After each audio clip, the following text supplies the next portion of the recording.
since the 1960s when the campus was founded, we've been operating in a series of buildings that are all kind of scattered around this beautiful landscape and not really architecturally coherent, some of them not even very architecturally wonderful, a lot of them not really designed for the purposes that we've typically put them to. So the idea now of taking this moment in time to enlist the assistance of a lot of brilliant people in imagining a future that is both possible and really extraordinary. This has been an incredible experience for me. I really enjoyed it. And so what I thought maybe we could start off with is go down the road here of all the faculty leads from the design teams. And first, maybe you guys could talk about what you thought was most interesting about the challenge that we posed to you, that you thought made it worth dedicating for spring studios and spring class to our funny little campus. And maybe I'll start with Terrence Avia from USF. Thanks, David. Well, good morning, everyone. All right, so one of the things that I was really excited about was to be able to engage with the other schools and with New College, and being able to work with other faculty to really generate not only just a few ideas, but many from many different perspectives, and being able to provide that opportunity to the students, because the students are going to be that next generation that come up to really solve a number of these wicked problems, right? Looking at climate and how we adapt. And so providing that opportunity to them in a grounded experience like this, I think was the thing that I felt was most important and really exciting, and why I wanted to dedicate the spring semester to it. Hi, I'm Aurelie Frelay. I'm a co-taught thesis group with Professor Ted here at Syracuse University. And one of the things I loved the most about the challenge was actually talking to the students a lot about the kind of environmental conditions we have to contend with here, right? And kind of mixing that with opportunities that on the campus with trying to engage the students a little bit more, create places and spaces that are a little bit friendlier and kind of contribute to the social well-being of the campus, and how do you kind of mingle those two things together and produce really exciting spaces. That was my favorite part. Hi, good morning.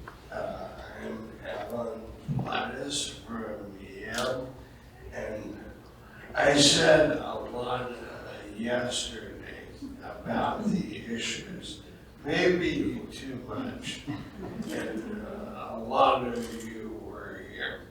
But I want to reflect back to you one thing that I and my students really appreciate.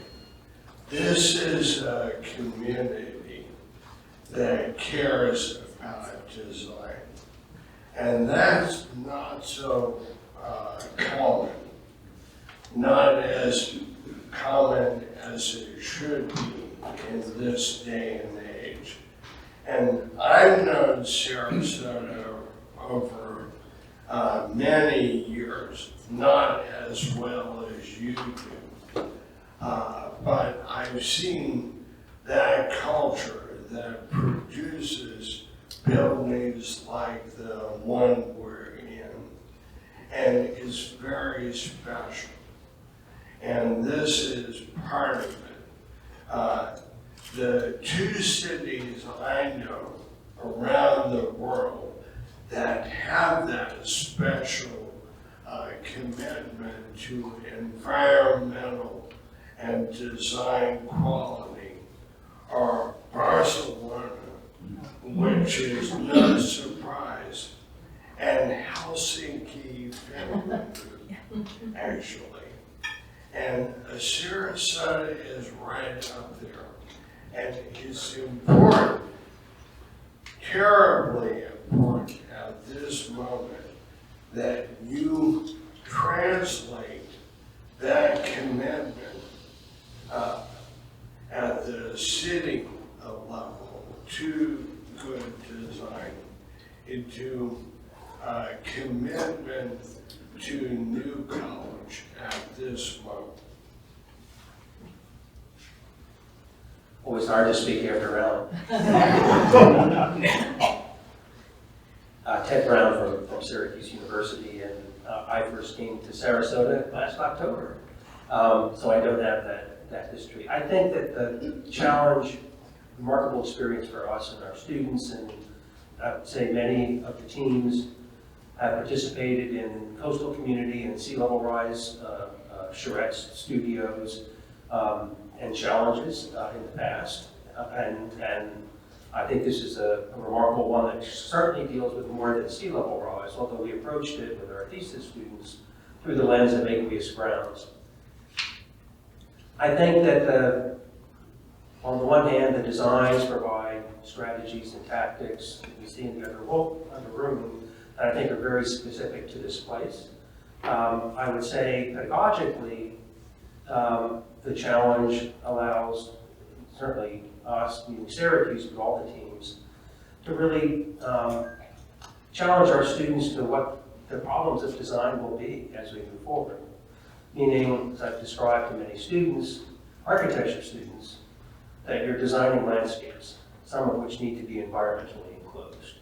The architecture historically, we'll say, has been, the built stuff, and architecture students need to think well beyond that. So we need to think about the landscape, certainly. We need to think about other species as we collectively move forward, certainly for New College, but I think for much broader venues. Good morning, everyone. My name is Sonia Chow, and I'm a faculty member of the School of Architecture at the University of Miami. I have 4 reasons why I decided to be a part of this. And the first one is a very personal one. Many years ago, I was the chair for a symposium that we sustained at the University of Miami entitled Under the Sun. There was a publication that followed, and when I was preparing for that publication, I had actually focused on mid-century architecture and the dialogue between Havana, Cuba, and Florida. And through those investigations, I got to learn a lot about Paul Rudolph's work. And there, although I don't have 40 years, as my friend Marty Hilton does, of history with the area, I did have a great appreciation for the wealth of architectural heritage here. And so I was excited to come back and to work on a college that none other than Philip Hiss had been a part of creating from the very beginning. So that was a very special opportunity for me to personally connect to this place. The second personal reason was because I got to work with Marty Hilton again. Having been a part of the Nantucket Challenge with Alan and other colleagues, I saw how this gentleman has been such a great leader and a very thoughtful person, a very caring person when it comes to leading these objectives and partnerships. And so I wanted to work with him, and little did I know, I was going to actually know great people like Marcia Crawley and Leslie and David and so many others here at New College that sincerely care very passionately about the future of the campus. The third reason I came here was because I teach a program, I'm a co-director for a program at the University of Miami, which is the Masters of Professional Science in Urban Sustainability and Resilience.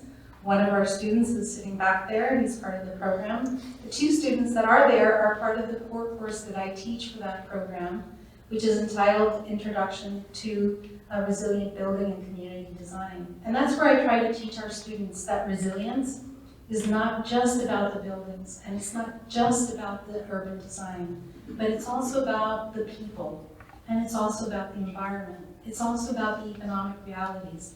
And that only when we layer all of those lessons together can we really achieve resilience for the people and the places that we love. And lastly, I come from an institution that really prioritizes interdisciplinary research collaborations and interinstitutional work.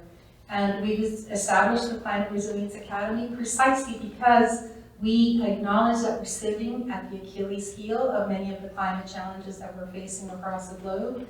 And we need to start breaking down the silos that have traditionally separated us so that we can work together with community members, with each other, to understand the issues and to come up with innovative solutions towards them. So that's why I'm here.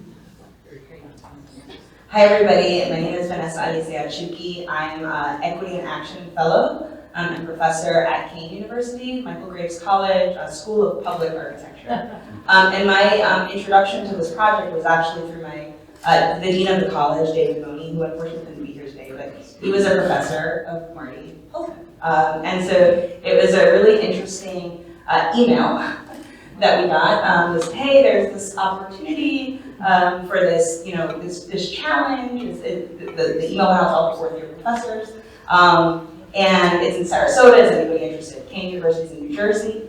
And I have actually family in Sarasota. I've been here for 30 years. My grandmother was here for a bit. I have one of my aunts here. My other aunt was living here. So it was a very interesting, odd sort of connection. And I was really excited to participate. One, I had family here. Two is I'm an architect in New York and New Jersey, and I didn't know a lot about the architecture of Sarasota, and I had family here, right? So I think for me personally, there was a learning opportunity of understanding all the things I should have learned in architecture school that I did, but it's really nice to see things outside of the city that we live. And I think for us, at least at Kane University, there's been an initiative for sort of urban research and looking at what that is. For our students, we were able to bring 12 students in February. They were able to participate with all of the students from the other universities. It was an opportunity for them to engage with graduate students. We're an undergraduate. These students are undergraduate. It was their first time looking at issues of sustainability and resilience. It was their first time looking at large-scale sort of master plan urban design. And it was their first time interacting with real stakeholders, right? And understanding the changes over time, right? So I think the biggest thing for me, what was really interesting about this challenge is sort of redefining community engagement and community design, right? Because in this case, we're talking about the college community, right? And there's so many aspects to that. There was the students, there was the faculty, there was the neighbors, and then there's the larger architectural community in Sarasota, but also the community in Sarasota, and the ability for the students to engage with all of the, seeing the students talk to community members, seeing the students talk to other students at New College, seeing the students really interact and reflect on, I think the biggest thing that I saw in what the students were working on was, we're an architecture program, but a lot of the solutions weren't buildings, right? A lot of it was really focused on people, connecting people, looking at the landscape, activating the bayfront, and really sort of exploring how the natural environment can provide new spaces for that sort of cultivating community connections. And I think the other thing related to sort of new ways of learning, it was a challenge, right? It's sort of looking at how do we learn, right? And a lot of the spaces and things that they were looking at was outdoor classrooms, right? What does that look like? And they were introduced to that at New College, right? Because that was one of the things when we went on the tour. They were like, oh, we like to have classes out here. We saw some classes with yoga mats. People bring their yoga mats. So I think one of the things that they were looking at in the design is sort of how do we create these pockets and spaces and niches that allow for different spaces for learning? And I think that sparked, hopefully, a lot of sort of ideas for the students moving forward. So I'm really excited for sort of the next steps for New College, but also for our students. Thanks. Hi, I'm Sujin Kim. I'm a faculty at the University of Florida's Historic Preservation Program in the School of Architecture. And so my other colleague, Professor Albertus Wang, and I have been involved in this great opportunity through 2 semesters since the fall, and we spent the spring, and each semester had a different focus. So first, the fall semester, it was a seminar course, and we explored the architectural and preservation theories, and taking this, we focused on the specifically the pay door, the building. Well, we looked at the larger context of the community and the campus, but more focused on the pay doors. So taking paid dorms as a case study for our discussions for the seminar and the second semester, this spring semester, the graduate students explored the kind of design strategies to continue to use the paid dorms. Well, I mean, we're hoping that we all fully understand the challenges in reality, but we're kind of hoping that we can continue this legacy of the campus. So we explored those like design strategies throughout the semester. So through this 2 semester long process, we learned a lot of things. Like and then when in fact like before we were involved in before the invitation from like Marty and this new college team, we in fact had a different project already set up for 2 semesters. But it was a last minute request, but we saw the great opportunity and then we decided to take it. Because we saw, I can say that we saw 2 main kind of opportunities, like in terms of education, one philosophical and second pedagogical. So regarding the philosophical one, so throughout the 2 semesters, we're trying hard to, like help students understand this paid dorms, which is 1960s kind of brick and concrete building, understand it as heritage. Like it's really hard to see it as a heritage, in fact, because it's really easy to get distracted by all like everyday maintenance issues, for instance, like water issues and everything.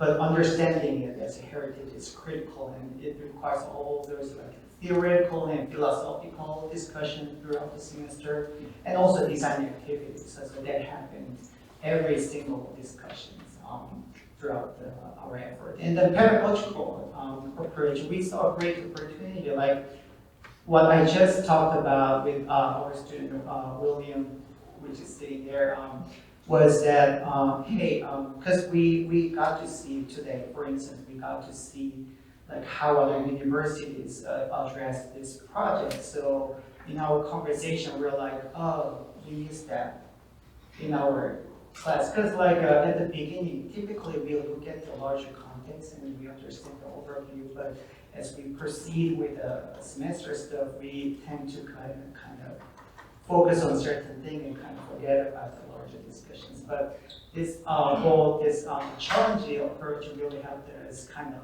look back and kind of step back and look at the larger context again, kind of get back and forth between the. So it was really a great opportunity to get involved. Thank you. Great, thank you, Steve. Well, you can already see what fun I've had with the I want to pick up on something that Vanessa said. When we first started this project, a lot of people said, well, why are you only engaging people from architecture schools? The challenges that the college faces are not just about buildings. And I kept trying to reassure them that both these programs and the faculty represented here are professionals who think about architecture, not just in terms of some narrow fascination with buildings. Even Sujin, who and his team who focused on the paid dorms as buildings, thought about them in the larger context. So I thought maybe I could get each of you to talk a little bit about maybe one particular moment in your class or your studio where you think the students really grabbed onto something really important about the relationship of buildings to landscape or buildings to the larger context. Good question. Make sense? Let's see what we get here. To go first. See, they all get to think about their responses. Thinking is overrated. All right, so Alan says I should just go for it.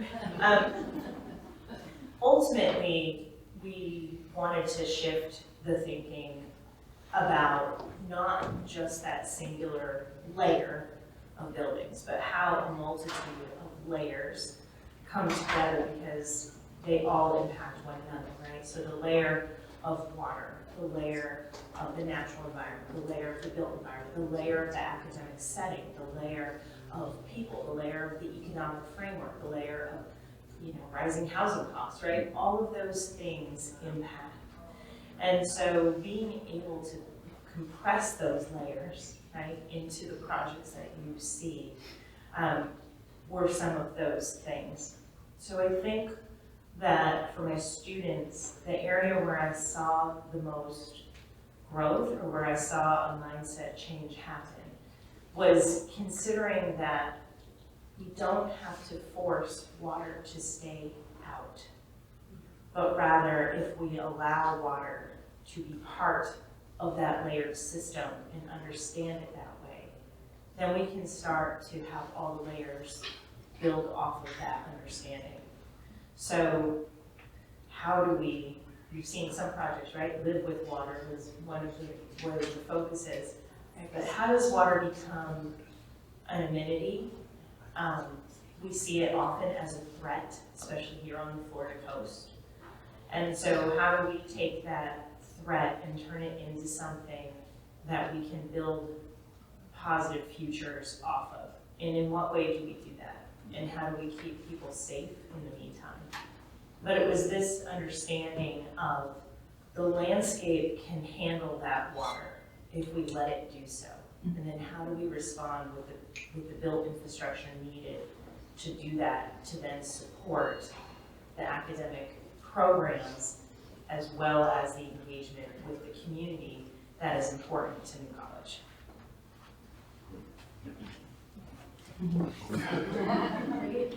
I think that building off of that, there was an exercise at one point in the semester where we asked the students to look at the site in time increments, so thinking about 30 years from now, 50 years from now, 100 years from now. And I think that was really useful for them. So thinking about not just, okay, proposing a building for the next however many years, who knows, but really trying to look at the site on multiple levels, and try to really understand how the site is going to change, how the buildings will change, how the ecosystem will change, how the different types of animals, how they might start to inhabit the spaces based on the way that the water might carve out the site. I think that was really productive and kind of forced the students to think about buildings as just one moment in time, that might get flooded, that might start becoming something else, that once those pieces of landscapes get flooded and those buildings get flooded, what might take the place of those pieces of building or columns or whatever. So I think that for us was really productive and really helped the students to get outside of the kind of proposing one building for one little space. Well, I'm gonna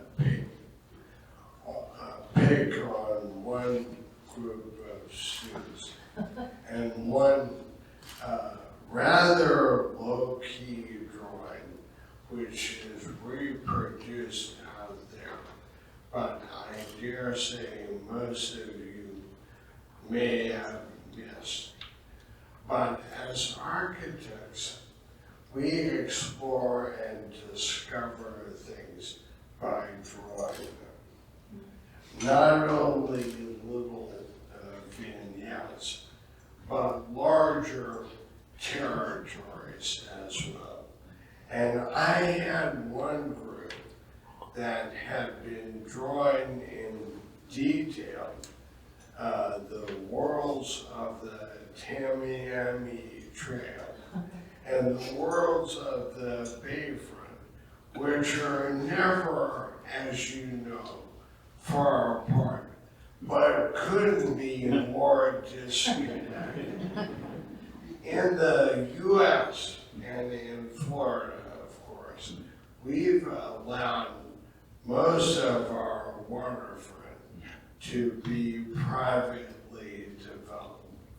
And that is a huge challenge now that we're threatened by rising sea levels and more violent storms, because those problems, those wicked problems, as Karen said, are not going to be solved property by property, or city by city, or even country by country.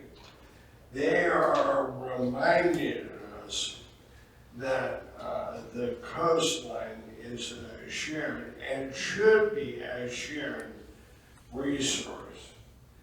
And so what this group did was draw those places where there are connections between the world of Tamiami Trail and the Bayfront that are or could be more public. And one you all know well. For a long time, Marie Selby Gardens has made that connection in a wonderful way, and you all have supported it. More recently, there is the project called The Bay, which enormously impressed our students. And they thought, why can't Ringling, why can't New College, why can't USF, why can't Cables be that kind of adaptive landscape and also public that really reminds us that the upland and the bayfront are part of the same ecosystem, and we need to take care of it. So when you go back out, see if you can find that rather brilliant drawing. It's a beautiful drawing. It's a beautiful drawing, and I think it speaks to maybe David's question. Most of these are schools of architecture or working within architecture programs, but I think we like to think of ourselves as designers that can operate across scales and hopefully across time. I feel that architecture did worlds of good for landscape architecture circa 2000, a little bit before, by letting them understand that theory matters. And I would say in turn, they've done a world of good for architecture, allowing us to think, just to talk to my last two colleagues here, to think across time and to think across scales. That the idea of sight that we've inherited historically as architects is really a parcel. There's 4 posts in the ground, that's a parcel, but sight conceptually is the territory. Whether the territory is the Gulf Coast or whether the territory is the continent. And same with time. For a landscape architect, they imagine an oak tree 100 years from now, and they plant the sapling tomorrow. So I think that that's really helped, and I would say it resonates across all studios here, and is a way for us to introduce the challenge as something more than just buildings. So, I think that before I tell you why the class focused on multiple layers, I have to tell you a little bit about how I think about these multiple layers. I moved back to South Florida in 1992, about 8 hours before Hurricane Andrew struck. And as you can imagine, that really shifted the course of my professional career in ways that I couldn't imagine at the time. But what it taught me really quickly, after being involved for about 18 months, first with the We Will Rebuild initiative that President Bush funded, and later on with Dade Heritage Trust, our historic preservation division, that it is important for people to start to break down the silos and to start instead working together. That was the big takeaway all the way back then. And that's why we set up the MPS program in the way that we did, so that students can in fact take courses from across the entire university to learn more about resilience in these multiple layers that I described earlier. That's why the course that I teach as the intro course, in fact, starts every semester with a geologist and a geographer who comes and talks to the students about their climate realities. What are those stressors? What are those expected shocks? but try to tell them that we in South Florida are all in the way of peril, right? Whether we want to admit that to ourselves or not. The course every week invites different scholars, not just from within the institution, but external scholars as well, to talk to them about these different layers of resilience, right? So for example, this semester we had someone from public health that talked to them about the lessons learned from COVID. We had someone from the marine school that talked to them about the health of the seagrasses and the mangroves and how to protect them. We had other scholars that talked to us from the engineering department about how do you buttress and work with nature in order to make your community more resilient. We had other scholars that came and talked to us about real estate.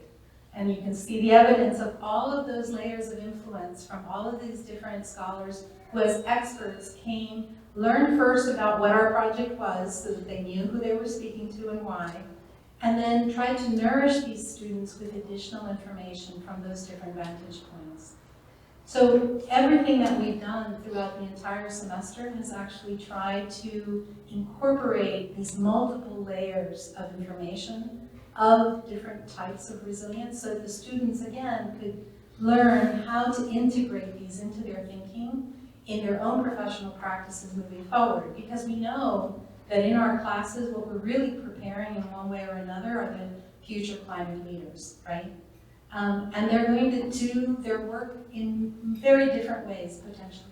But the more we give them in terms of tools and the understanding that they have to embrace the things that are outside of their toolkit, make them feel uncomfortable early on in saying, it's okay not to know, but it's even better when you ask the right questions to the right people and you work with them, that then they will, in the future, hopefully be better prepared to tackle those challenges that we know that we have.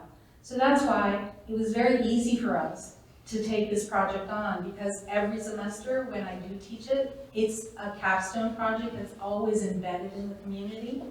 And learning from the community members, that's potentially the most important layer that the students have.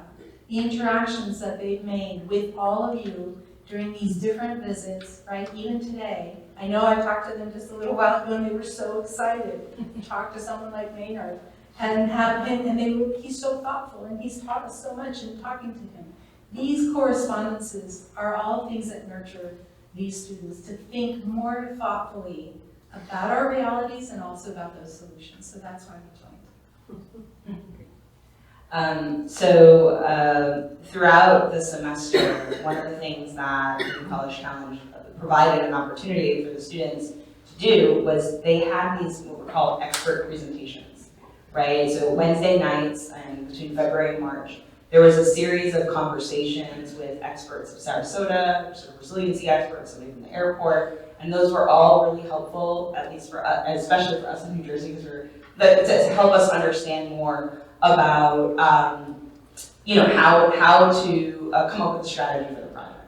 But what was interesting is, throughout the semester, they went up to midterm, and there was a series of conversations that probably happened too late, now that I think about it. But there was a series of guest speakers that I had brought in that were colleagues of mine, that we brought in virtually via Zoom, that were it was two landscape architects and one resiliency expert. And the feedback that we got from the landscape architect, there was one who, it was a game changer. I think everybody's heads were like, I don't know, y'all are back there, but I think everybody was paying attention, and there was an aha moment where it was like, wow, we maybe approached this the wrong way, right? And one of the things that she introduced to us was the idea of canvas as a landscape typology, which was something we hadn't been thinking about, and she just happened to so the students presented their work, and then she just pulled up an old project that she just happened to have on her computer as the students were talking. And it sort of went through the history of campuses in looking at it as a landscape. And I think the students got very, very interested in sort of how to activate the bayfront and how to understand sort of mangroves, the importance of mangroves, right? The mangroves came up multiple times between the landscape architects and the resiliency experts, right? And so I think looking at what these like living ecologies are and how they can protect like the edge is something that was really eye-opening, I think, for our students, right? Because it was just like, wow, there's a lot that needs to happen here. And one of the things the resiliency expert said, which was terrifying, was that if you are starting to think about landscape, because a lot of our students are thinking about new plants, because there's the vegetation on the new college campus is amazing. And they were saying that the projections of the rising temperatures, like the heat, the projection is that the temperature in Florida is going to be the equivalent of like the Caribbean in the south, closer to the equator. And that if you're starting to plant new plants, you need to start thinking about putting in plants now that can survive for the temperatures that we're expecting, right? And those are not that's not what we're currently seeing here. And so I think for our students, there was so much more, they thought they had sort of figured everything out. And then every time they sort of got to one point, there was like a whole new thing that was introduced. And I think there was a lot of, we went down a lot of rabbit holes of like just trying to understand sort of resiliency, ecology, mangroves, historic preservation. There was a big debate in our studio about, when they looked at where the historic mansions along the waterfront were going to be in the future, right? There was this concern of like, how do we protect these, right? They're going to be underwater or half underwater, depending on different calculations. And there was this big conversation about what do we do to protect this? Do we just assume that they just become like historic underwater like museums, right? Where people are just like activating at the top? Do we lift them, right? And these are all things that were really, they all have financial, implications. And so it was a really, I think, great conversations that happened, talking about real issues. So I think that was really helpful for our students as well. All right, so if the question is about why architecture, well, architecture cannot solve every problems, of course, but in fact, no discipline can solve every things. But still, architecture, discussing architecture is critical because architecture represents the society that creates it. So in other words, if we were in the, say, 1990s, for instance, perhaps our approach to this project might have been different from what we're doing in 2020s now. So when I looked at all those like different design approaches on the boards and exhibition, well, not only the outcomes of the designs, but if you look at the process and why they ended up making that as an output, that thing in fact reflects what the society is facing and thinking about. So like a changing climate, for instance. So a lot of design strategies are reflecting the idea of like a kind of temporal thinking. Because like a normal, kind of basic normal architecture education, we might think that the site will be like staying it's the way it is now. But like the changing climate is requiring that like we have to approach differently because the urban context will change, and then also different like desire from the community, like the past, the way people kind of approach the urban development versus the way we're kind of looking at the urban environment is quite different. So that itself is great, and also for our particular focus, which was again about the thinking about adaptively reusing the paid doors. So what's kind of challenging is that in terms of education, like this preservation and adaptive reuse of the existing building is not required in the standard architecture education, unfortunately. So In fact, like technically, our class has been part of the what's called like integrated design things like that. Not really about like preservation or but actually this particular. So, so in other words, some architecture students might graduate without learning anything about preservation and their appreciation of their built environment and everything heritage. So, so we're trying to kind of incorporate this opportunity, like this kind of thinking and thinking approaches, like through this project into our curriculum. So, so yeah. Okay, so now I'm going to put you on the spot for a different kind of question. So we started this project, if you imagine what it would have been like if we just went out and hired a consultant to do a plan for the campus. The scope of the work, we would have had to define the scope of that work, with the limitations of our knowledge, said, okay, here's what we're trying to do. We would have to specify what that consultant was going to cover. And the consultants would always sort of err on this kind of conservative thinking side because, they have to deliver certain deliverables by a date and get paid for it. So one of the advantages of having student groups is the students are not constrained to some extent by the kind of immediate on-the-ground reality. Whenever you do this kind of visioning, you're always a little bit constrained by the initial reaction that people have, say, well, that's cool, but, who's going to pay for that? How's that going to be possible? And I don't want you to do that because I happen to like this little piece of ground right here, and I don't want anybody to touch it. So you're really constrained by a very sort of temporally limited and knowledge limited kinds of perspectives. So having a group of disparate universities and students work on this for us is really, the very fact that they could visit and then they could go away and their knowledge is limited by not being here is actually an advantage. And what I always hoped was that we could learn a lot to elevate our thinking about the campus and the buildings on the campus. So we're not just putting down fires moment to moment, but can actually develop a long-term vision. So my question is, what do you think we should learn from the work that your students did? If you had to identify a couple of key things, what Alan pointed us to a particular drawing, which is important, that's great. So maybe the rest of you could also, and Alan probably has some other thoughts as well.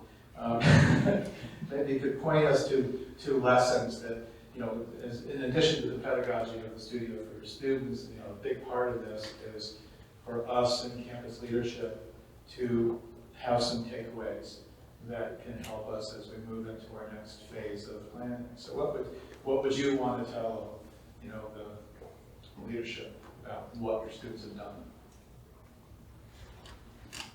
So I was asked a question actually by Marcia's daughter, which was a great question. She wanted to know which of the 5 projects that my 14 students did, right? They were in teams.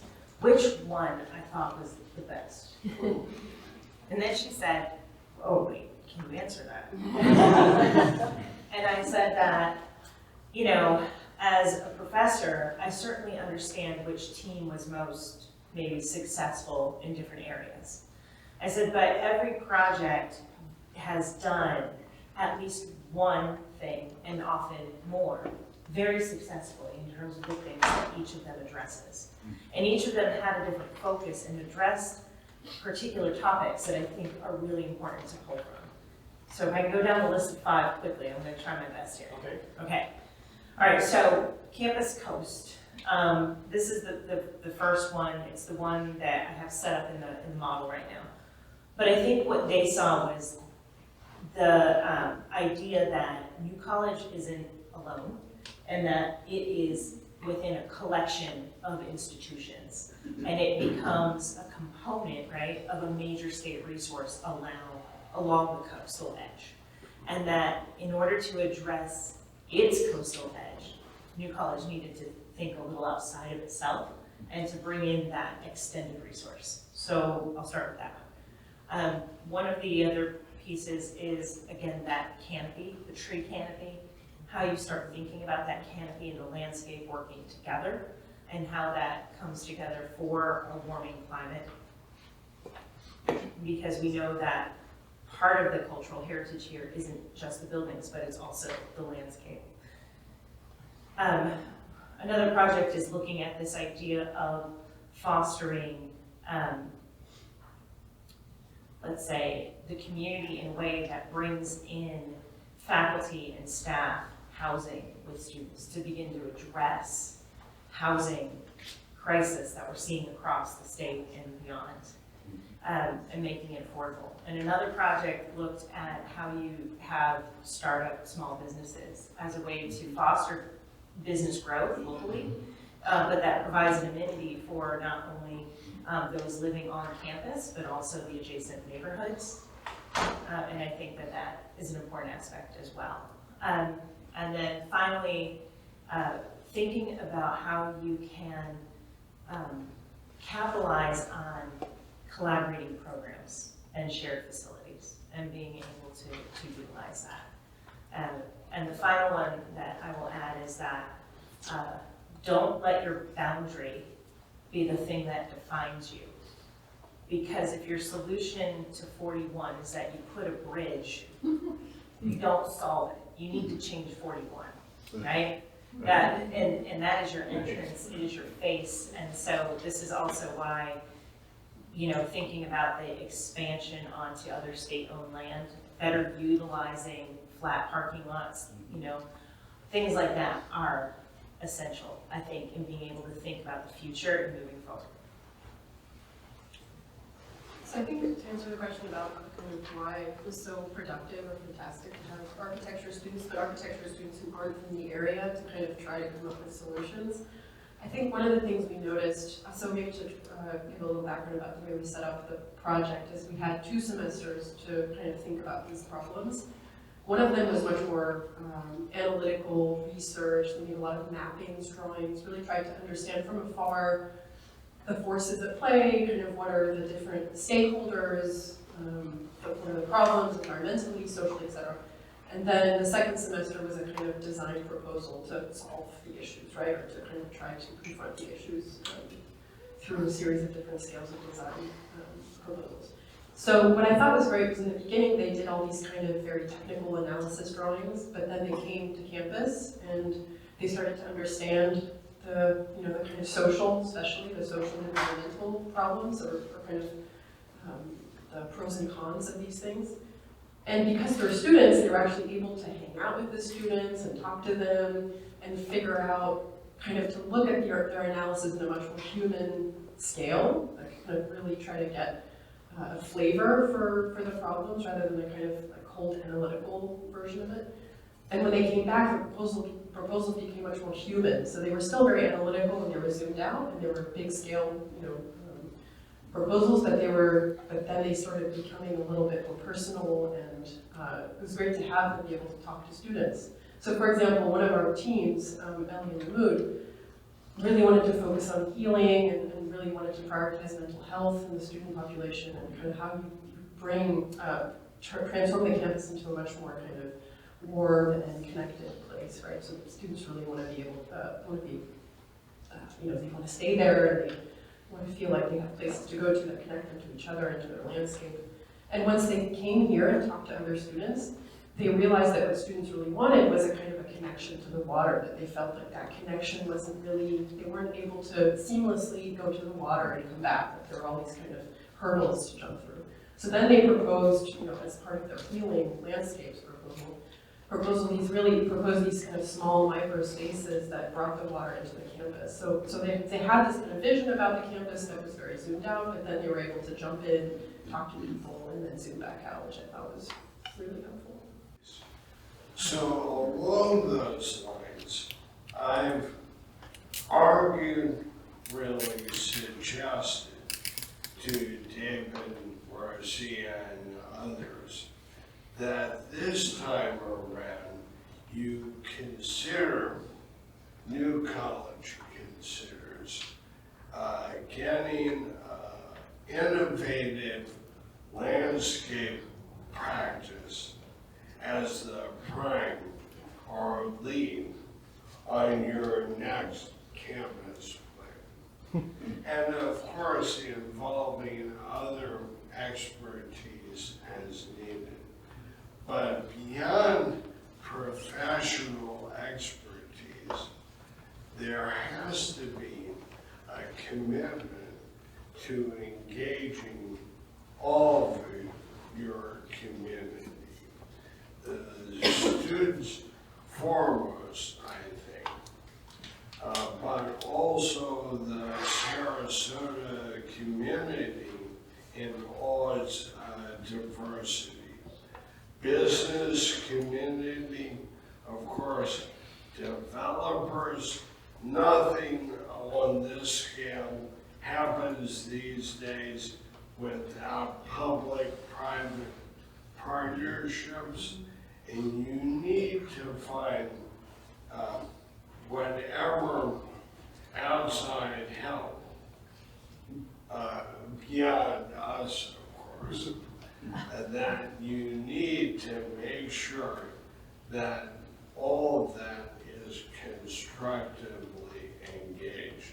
But as I said yesterday, it's not about square footage or buildings or even budgets.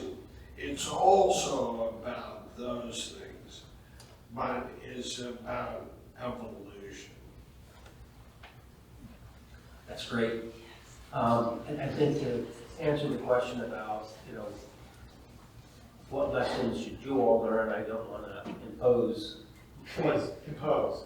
No, I think that's unfair. I think as you go through the exhibition and the presentations yesterday, I sort of either literally or right now mentally jot down what are the priorities in the respective studios and in the respective projects.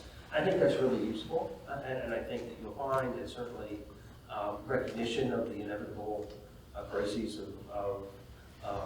or potentials, opportunities of water, absolutely.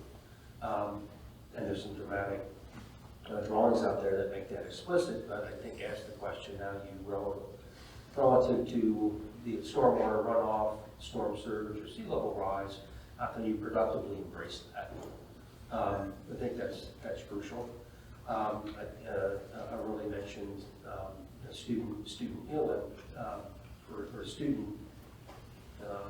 We'll say well-being, and whether it's the food project that your team put together, which I think is right on target, and we construct these days worlds around food, absolutely, or issues of the students at least would imagine, issues of properly shading ways to get from one place to another.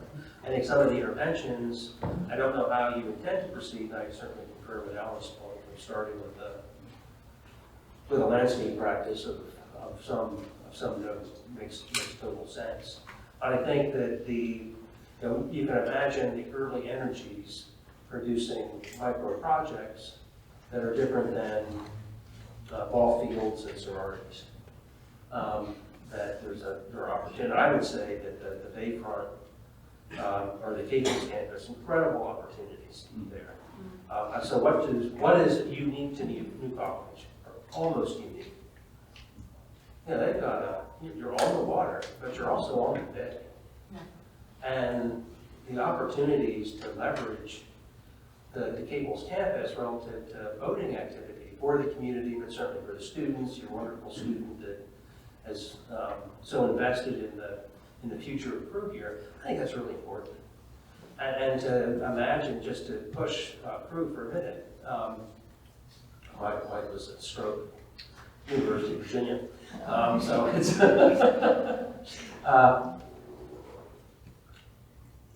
Crew teams have to go elsewhere to practice and compete. So they have to go somewhere down the Charles River or Raritan, or it's in your front yard. And the idea for me of indexing the bay as the courses, if you will, of boating activity makes New College absolutely unique in the world. And so I would say it doesn't appear drilling on the walls out there so much. I think that the idea of student health, recreation, and the full range of water activities is something that I would really leverage moving forward. So first I'm going to say what we learned from New College. Number two, how we tried to speak to what we were hearing. And number three, maybe some humble recommendations. So firstly, we learned from the faculty and the students that there was something very special on this campus. And it wasn't just something recent, but rather, as I said yesterday, there's a very deep bench of very accomplished alumni who have been at this institution and come out of it because of the unique education that they received here. And that's something precious, something to be respected, and something to be cared for and protected into the future. So with that in mind, we thought, let's try to speak to ways in which you can celebrate that wonderful heritage.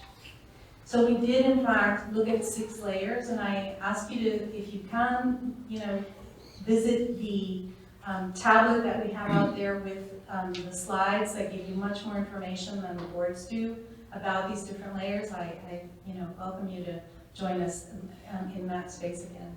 But we did look, for example, at the environment, and we had the benefit, of course, of having one of New College experts join us here again with us today, just to underline his commitment to this institution.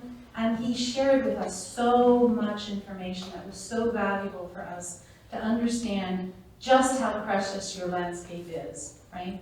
So the students really listened to that and to our biologist and said, let's try to protect those seagrasses. Let's try to give space so that those mangroves can continue to thrive even when the sea levels continue to rise and they'll need to back up into the terrain, right? Let's think about how maybe we give up that little slip or finger in front of the neighborhood in front of you to the state of Florida potentially so that it remains as conservation lands that they can protect, they pay New College for, and everyone benefits because then that first line of natural defense remains over time. They also thought about how the landscape actually transforms itself as you go in, right?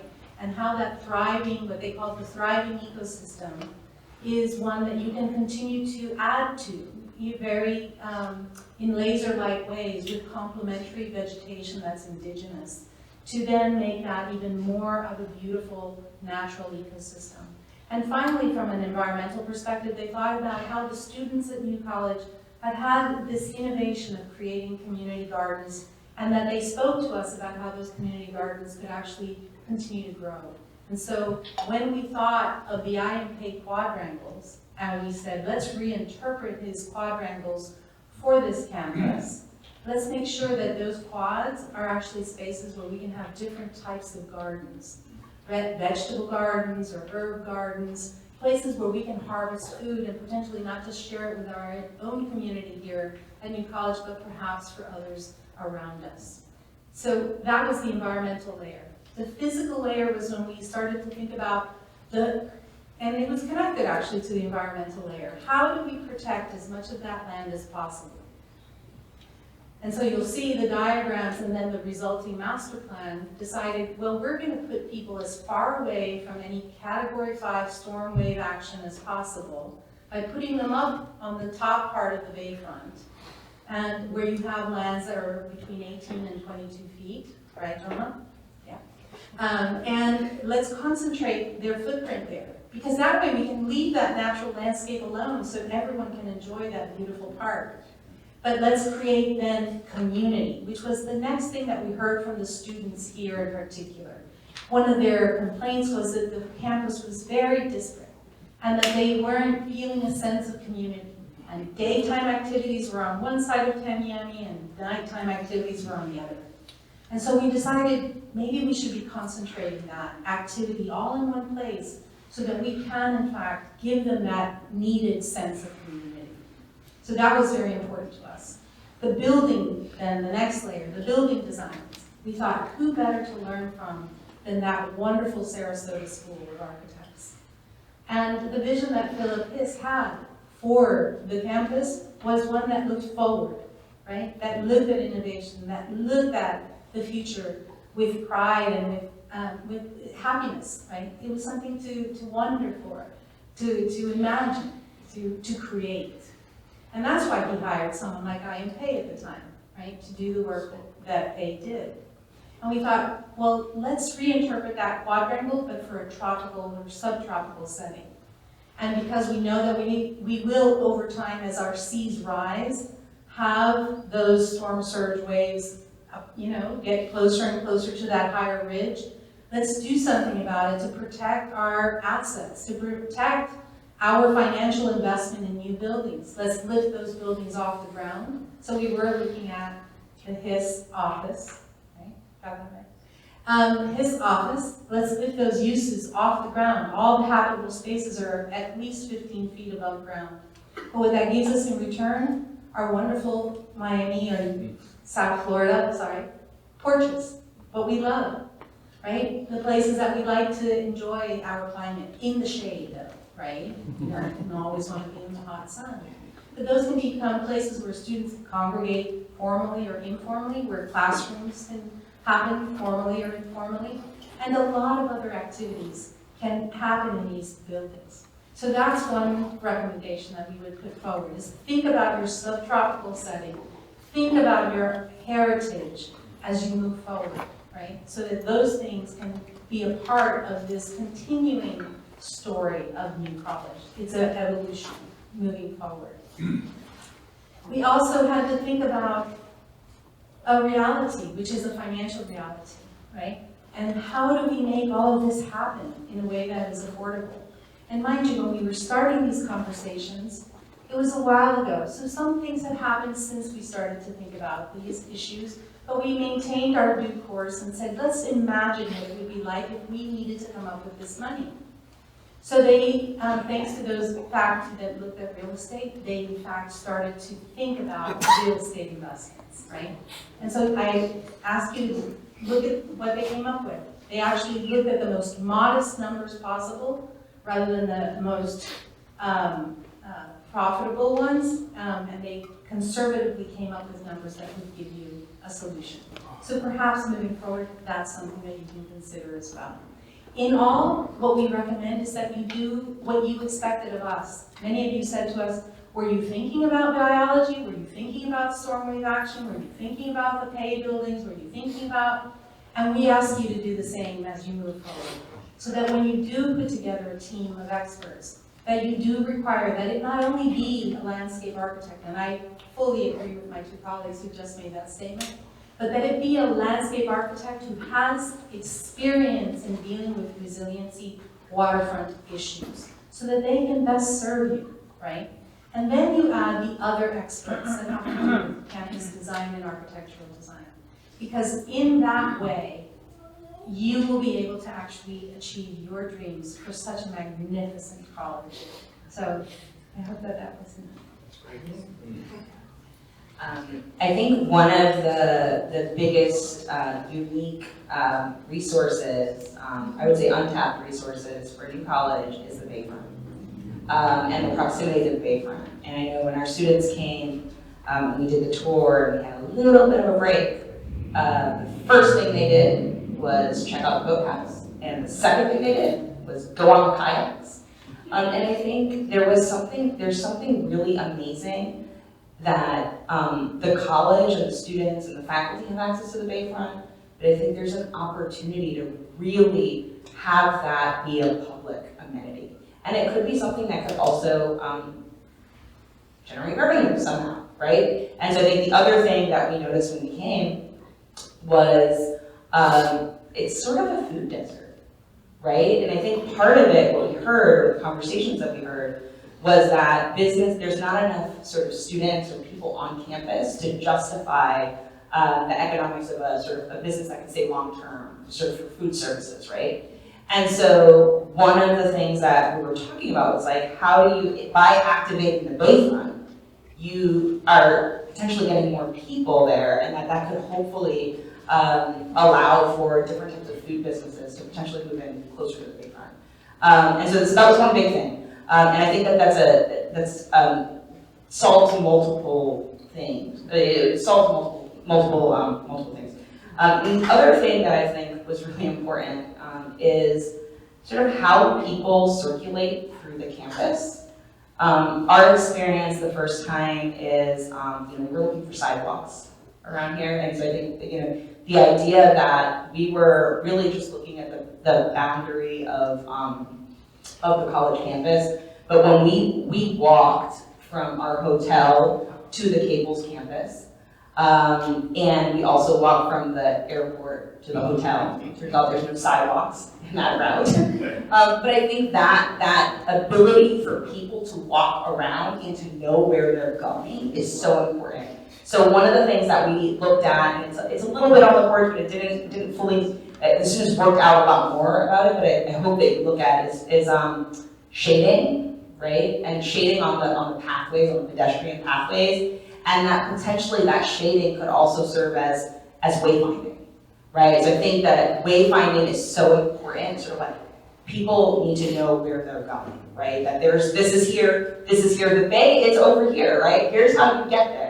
And so I think that there's a huge opportunity, and possibly with there's ways to do it with limited funds, right? And it could be a student project, but there's ways to look at wayfinding that can help bring people, I would say, to the waterfront, and by getting to the waterfront, they're coming through the campus, right? So I think that those were the key things. And then one other thing I would say that I think it didn't fully make it into our board, which is why I won't fully say it, is the idea that we were really impacted by the students' interest in the food forest and the role of sort of expanding that role, and the ability to grow food is so important for many reasons, resiliency reasons, sustainability reasons, health reasons.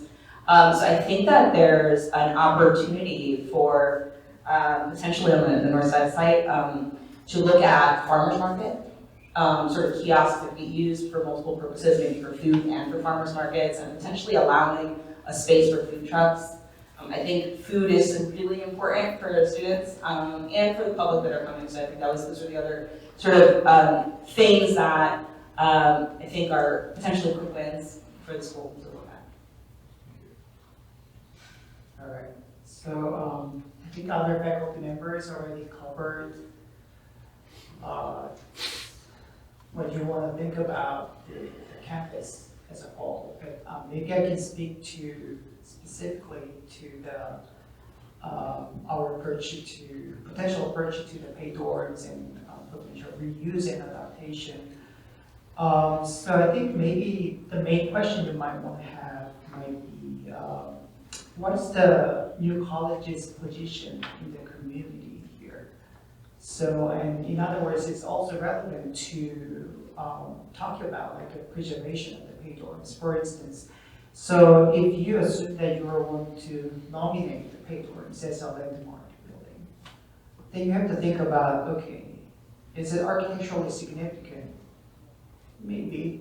Yeah, we can make an argument, but perhaps it's likely that you have to have a very strong statement about its association with the community. Then you have to answer the questions yourself. And then also the challenges we kind of faced through this studio project regarding adaptive reuse was, so if I have to say, the criterion about adaptive reuse is perhaps, according to the national standard, the new addition should be comparable with the existing, but also differentiated from the existing. It's a very tricky standard, but also at the same time, it kind of makes sense. But if you look at like adaptive reuse itself, it's not a new idea. Like people have been reusing buildings for centuries, like from the ancient period. But it recently took its kind of central position of architecture practice because people start to understand that reusing the existing building in general, including historical ones, is a good strategy for carbon savings, because like it can help kind of reduce or avoid the greenhouse gases generated from demolition and heavy new construction.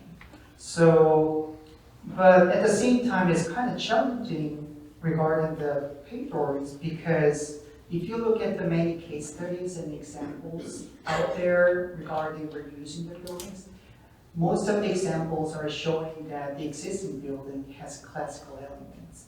And then architects added a modern language to it, like a simple white box, glass box, for instance. But when you have the existing building that's already modern, then what would be the new addition? And that was a very tricky question for this particular project. And what would be your choice? Postmodern? So we had like short conversation, like okay, so this classical architecture, they tend to age better. But modern architecture only looks better when it's well maintained. So that's a problem. So, so there's always a lot of like tricky questions, but this question actually can be extended to the entire Sarasota school. I'm looking at this architecture Sarasota folks here. So, like it's, because you can only have so many museums. So the best way of preserving your heritage in the community is using it somehow. Using it, reusing it, using it, adapting it. But again, dealing with modern architecture is a very tricky question for many reasons. So I hope that the new college can provoke this community-wide question. Yeah. That's great. Okay, so I think I've worked them hard enough for now, and what I'm going to propose is that we move back out. I think there's food available, am I right? And well, we've already been at it for a long time, so I was going to suggest that maybe questions could be posed to you all out there by the boards. And I just want to say how much I appreciate, how much I've learned from the work that you guys have done.